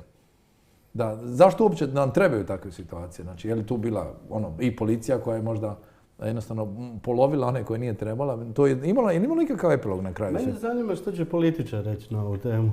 Gledajte, ja sam bio jedan od saborskih zastupnika. Ja sam odlučio ući u politiku upravo zbog jedne situacije na Dinamovom stadionu 2015. Ja sam bio među onim skupinom ljudi koji se žestoko borilo protiv predsjednika tada Zdravka Mamića i to je tada bilo, zvali su ga logor Maksimir. Dakle, nas 1000 utakmica Dinamo Istra, ulazimo u taj logor, policija nas pregledava tako da su vas odveli u jedan šator, skinuli do gola, ali doslovno, dakle do gola i djecu i na istočnoj tribini nas 1000, prazna tribina, istočna tribina prima 10.000, mi smo se skupili i nakon utakmice policija stoji i onaj koji nema kartu, koji nije sjedio na svom mjestu u maricu s godinu dana zabrane. Ne? I onda sam ja rekao da postoji skupina u društvu koju niko ne zastupa ni u Hrvatskom saboru i da ću se ja boriti za njih, niti pravobraniteljice nisu reagirali, ni pučke pravobraniteljice.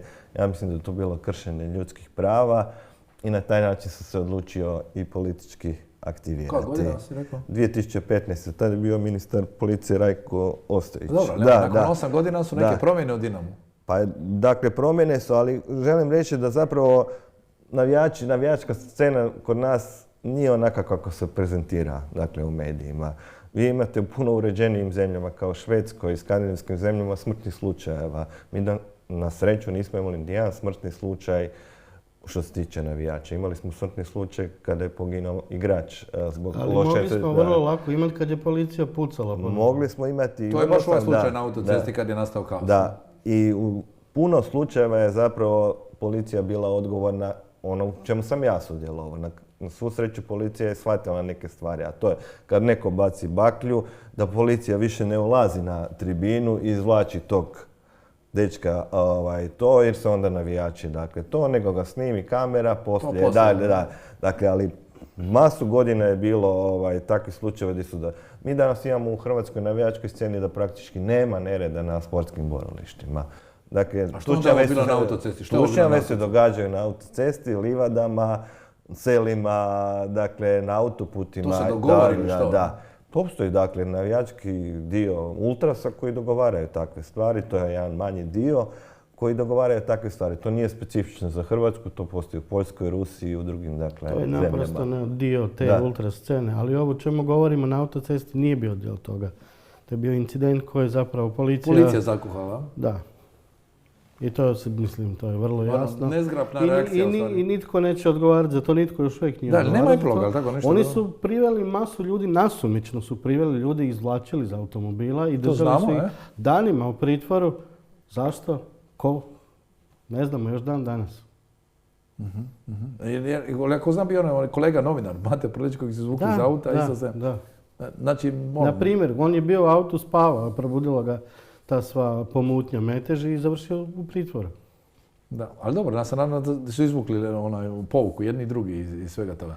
Kad smo govorili o ovim slučajevima, kad si navijač, kad reagiraš srcem, vraćamo se u jednu situaciju davno prije, znači, ali mislim da se promijenila situacija u ovih 30 godina. To je onaj famozni Boban koji ide na onog policajca. Znači, taj nam akt nikad nije bio problematičan s ovog aspekta. Je li neko napravio korak više i nešto što nije trebao napraviti? Pa ja sam bio na toj utakmici kao... I si vidio Vučića, jesi li bio Vučić s Arkanom? Da, vidio sam Arkana, da, Vučića nisam ga poznavao tad. Ali bio sam na toj utakmici kao tinejdžer, dakle, to je bilo, mene često znaju pitati, dugo si u navijačkoj sceni, jesi se kad tukao, dakle, jedina utakmica gdje sam ja zapravo sudjelovao u neredima, gdje sam bacao kamenje, ta utakmica, ali nadam se da mi je to opravdano.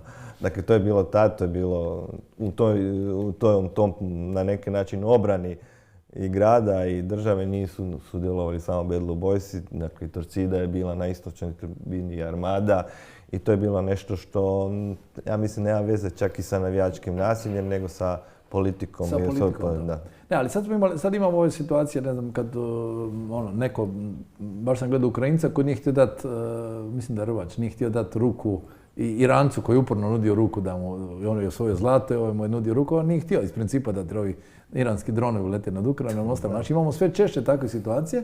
Možda onaj svjetski najpoznatiji slučaj je Colin Kaepernick, znači koji je postao kasnije maneken Nike sa onim sloganom ako u nešto vjeruješ, onda si spreman izgubiti sve. On je izgubio sve, karijeru, da bi ga onda kasnije Nike angažirao, što je jedan vrlo specifikum da se jedan Nike usudio uzeti nekog vrlo kontroverznog, palili su im tenisice nakon te reklame, ali on je de facto kleknuo na himnu i nije htio iz ovog protesta zbog nasilja nad crncima izrazio taj politički stav. Je li to sad nešto što možemo češće očekivati u sportu? Pa to je nešto što se zapravo događa iz dana u dan. I evo, baš danas smo objavili na portalu tekst o bjeloruskoj tenisačici na Roland Garrosu, znači Arina Sabaljenka. Nju naprosto novinari ne može pobjeći od pitanja o ratu u Ukrajini, zato što je potpisala nekakvo pismo podrške Lukašenku prije ne znam koliko vremena. I stalno je samo ispitao o tome što misli o ratu u Ukrajini, hoće li se odrediti. Ne znam zašto bismo mi morali očekivati od sportaša da se na takav način izjašnjavaju. Oni jesu uzori, ali oni su uzori po onome kako se ponašaju na terenu i što rade. Ne moraju nam biti uzori u političkom smislu. Kad smo tako gledali, onda bi nam mogao tako i Dejan Lovren biti uzor sa svojim teorijama zavjere i stvarima koje je pisao po društvenim mrežama. I Ivica Kostelić sa onim svojim teorijama. Da, recimo, da. Da, mene općenito živcira ta neka politična korektnost koja se pokuša promovirati kroz sport. Mi smo imali onaj slučaj gdje su svi nogometaši morali kleknuti zbog robovlasničkog odnosa prema... Nisu morali kleknuti. A neka nepisano pravilo. Nisu morali kleknuti, to im je bilo ponuđeno. Dogovorili su se tako da će to napraviti. Ko nije želio, nije. Da, pa onda imamo taj slučaj isto kad je Brekalo odbio nositi traku u duginim bojama, pa kad je došao u Torino, što me ono frapiralo da ga je na raport pozvala LGBT zajednica, gdje zapravo trebao njihovoj zajednici u Torinu objasniti svoj stav. Kakve veze ima LGBT zajednica sa nogometom i li će on nositi traku ko se njemu, znači, ne želi nametnuo je to. Dakle, ja ne volim to nametanje nekih tema, ja mislim da bi sport trebao ostati u okvirima sporta. Svaki sportaš može poslati poruku svoju ako im dijeli neki svjetonazor, imamo danas društvene mreže, ali da bude to kolektivno i nametanje nekim drugim cijelim reprezentacijama, cijelim klubovima, protivim se to. Ovo što je dobro rekao, znači ako već hoće nek nešto napravi na društvenim mrežama, nešto izdeklamiraju, kažu, ali maknite to s terena tamo gdje bi trebao biti prvenstveno rezultat i sport. A? Ok, da, slažem se u načelu, ali kad se govori o tome kako treba razdvojiti politiku i sport, to je najgore licemjerje, to govore iz FIFA i UEFA koji su toliko slizani sa svom vrstom politike da je to strašno. I nogometni savezi koji bez politike ne bi postojali. Mi znamo da je Hrvatski nogometni savez od svog osnutka pa do danas oduvijek bio u rukama samo i isključivo jedne stranke, u ogromnoj veličini. Tu imamo još par minuta, ali dovoljno da iskomentiramo prošlu godinu. Kako ste zadovoljni sa sezonom, već kad smo malo o sportu, o nogometu? Jer, mislim, šalio sam se da ću reći u uvodu da je prvenstvo završilo uobičajeno. Dinamo svoj klub, prvenstvo kolima prije, a Hajduk svoju kupu. Da, u Dinamu su se dogodile ove promjene koje su se dogodile. Dakle, stvorila se neka po meni dobra, pozitivna atmosfera i oko Bišćana i oko navijača. Spomenuo bi tu i Futsal Dinamo. A i ovo promjene u klubu su tome vjerojatno. Tako i promjene, znači Futsal Dinamo je projekt kada je bio bojkot navijača za vrijeme Zdravka Mamića, navijači su osnovali svoj klub da ne bi izgubili tu navijačku subkulturu. Danas je taj klub osvojio Hrvatsko prvenstvo, igraće u Ligi prvaka, 6.000 navijača, ne običnih navijača, nego baš ultrasa je bilo. To je baš strast. Bilo bio niti jedan incident. Možda je to neki put i prema velikom nogometu. Ja sam bio na tim utakmicama i bio sam i povjerenik za članstvo. Imate 6.000 navijača, ali među redarima vidite svog prijatelja s tribine. I normalno da nećete baciti nešto na teren, dakle što bi njega ugrozilo i zato je to vaš prijatelj koji čuva taj klub, tu utakmicu. Samo regulacija je uvijek najbolja bila. Samo regulacija, dakle to je neki dobar put koji bi možda trebalo krenuti veliki nogomet. Ok, što ćemo s Hajdukom? Pa ja ću reći ono što bi Dinamovci očekivali jednog Hajdukovca da kaže. This time next year. to je uvijek ista ali rečenica. Stvarno to vjerujem. Ovaj put to stvarno vjerujem. Pa vidjet ćemo.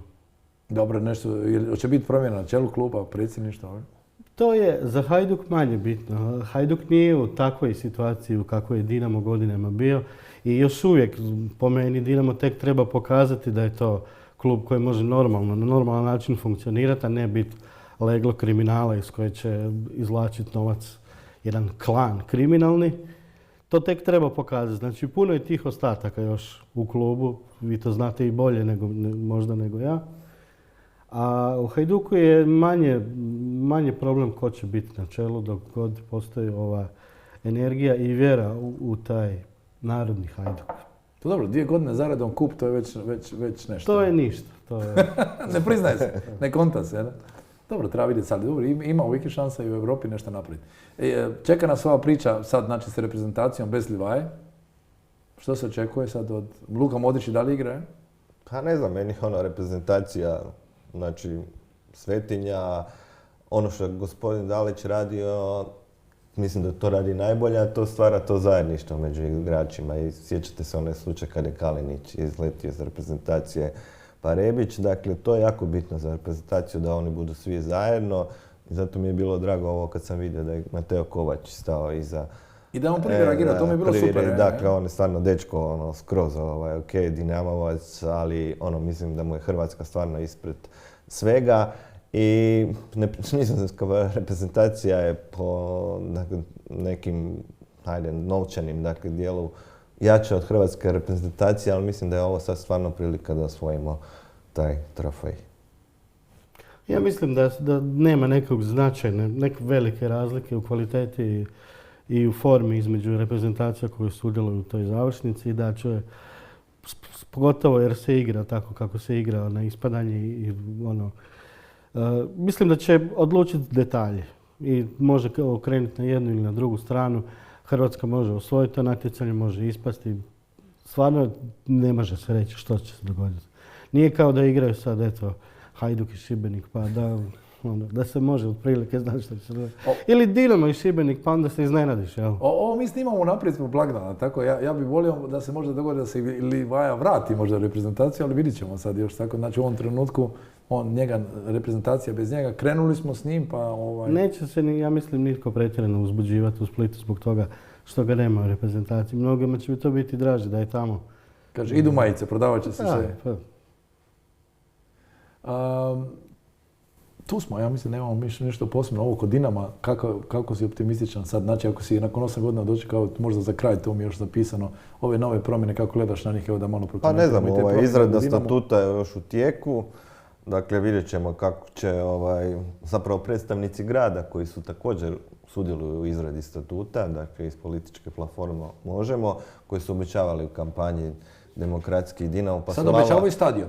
Pa sad malo su reterirali, dakle, to. Sad obećavaju, dakle, stadion. Ono što je Dinamo trenutno, mislim, najvažnije da napokon počne priča oko tog stadiona, jer uvjeti, dakle, stvarno nisu normalni. Ja ne znam gdje će Dinamo igrati kvalifikacije za Ligu prvaka. Dakle, istočna tribina je neupotrebljiva. Na zapadnoj tribini imate kemijske WC, a plaćate kartu, ne znam, 300-400 kuna. A sjeverna tribina... Ali mislim da tu postoji konsenzus, a prvi put da bi se tu nešto trebalo napraviti. Idu izbori... Ali već godinu dana, dakle, taj konsenzus još se uvijek ništa nije pomjerio. Pa nešto je naravno, pa mislim navodno je problem sa ovim zemljištem i dogovorom s crkvom, ne? Pa da, znači država i crkva tu trebaju krenuti. Trebaju dogovoriti. A što je s obnovom Poljuda? To se isto uvijek svako malo se spominje i... Da, sad postoje veliki planovi oko toga. U gradu Splitu je drugačija klima sad. Sa vodstvom grada koji su možda skloniji tim nekim suradnji i investicijama. Što se Hajduka tiče, ali vidjet ćemo, to je još sasvim ranoj fazi. Teško je sad procjenjivati koliko je to realno, koliko nije, ali nešto se također mora napraviti jer i taj stadion je već dotrajao i nije u stanju u kojem bi trebao biti da bude reprezentativan. I ispašće na kraju da treće plasirani Osijek ulazi sa najboljom akvizicijom u novu sezonu, novu ligu. Znači, novi stadion, ako se ne varam, trebalo bi igrati prvu utakmicu u novom prvenstvu. Je. Na novom stadionu koji je vrh vrhova. Je, i taman, oko 12.000 ljudi, to je sasvim dovoljno za Osijek. Dobro, nadam se da ćemo se opet vidjeti u nekoj sljedećoj epizodi gdje ćemo pričati više o rezultatima, manje o incidentima. Puno hvala na dolasku i Marko i Saša, pa do slušanja. Ja vjerujem da će biti puno komentara na našim društvenim mrežama. Slobodno pišite, slobodno se ne slažite, zato smo i snimili ovu emisiju jer znamo da o Hajduku i Dinamo nikad neće biti sloge, sve dok Hajduk ne bude prvak. Ne znam, vidjet ćemo onda. Vidimo se za 10 godina, da. I za 10 godina. Hvala vam. Hvala.